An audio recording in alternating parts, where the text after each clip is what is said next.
அனைவருக்கும் வணக்கம். அன்பு பெருகட்டும், அமைதி நிலவட்டும்.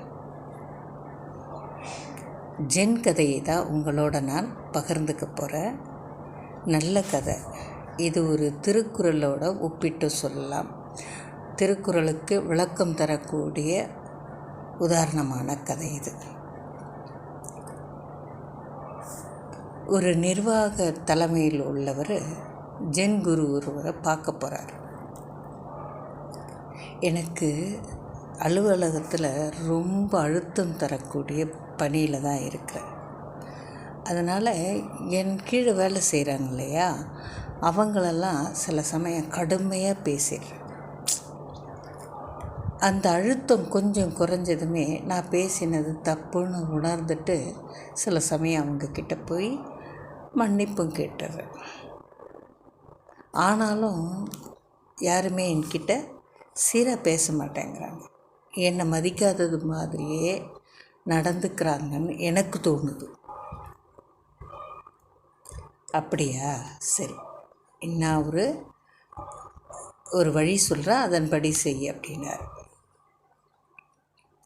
ஒரு பலகையை உன் அறையில் வச்சுக்கோ, ஆணியும் வச்சுக்கோ. யாரை திட்டுறியோ அந்த சமயத்தில் ஒரு ஆணி அந்த பலகையில் அடிச்சிட்டு,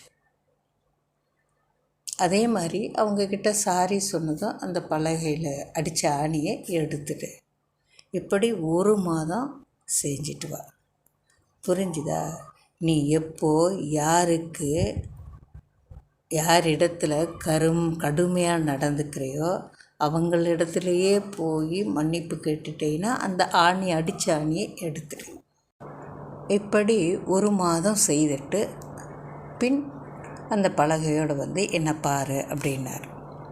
அதே போல் 1 மாதம் பொறுத்து அதே பலகை எடுத்துட்டு குருவை பார்க்க போகிறேன். குருவே, இதை பாருங்கள், பலகை ஒரு ஆணி கூட இல்லை. எல்லாரிடமும் நான் வருத்தம் தெரிவிச்சிட்டேன், சாரியும் சொல்லிட்டேன். குரு சொன்னார், நல்ல குணம், நல்லது. ஆணிகளையும் அடிச்சிருக்கிற, அவற்றை பிடுங்கி இருக்கிற, அதை ஒப்புக்கொள்கிறேன். ஆனால் ஆணிகளை அடுத்ததால் பலகையில் ஏற்பட்ட துளைகள் அப்படியே தானே இருக்குது. பார்த்தியா? நீ ஆணிகளை பிடுங்கினதால் அந்த துளைகள் போயிடுச்சா? போகலை. அதை போல தான் நீ கடுமையான சொற்களை பேசும்போது மனதில் வலி ஏற்படும் இல்லையா? அது என்னதான் நீ சாரி சொன்னாலும், எத்தனை முறை சாரி சொன்னாலும், உன் வருத்தத்தை தெரிவித்தா கூட அந்த வடு மாறாது. காலப்போக்கில் தான் அது மாறும். முடிந்த அளவுக்கு ஆணியை அடிக்காமல் இருக்கிறது தான் நல்லது. அப்படி பழகப்பார், போயிட்டு வா அப்படின்னு சொல்லி அனுப்பிடுறார்.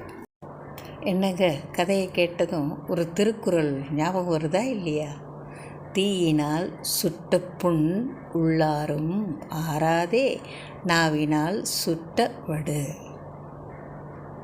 நன்றி, வணக்கம்.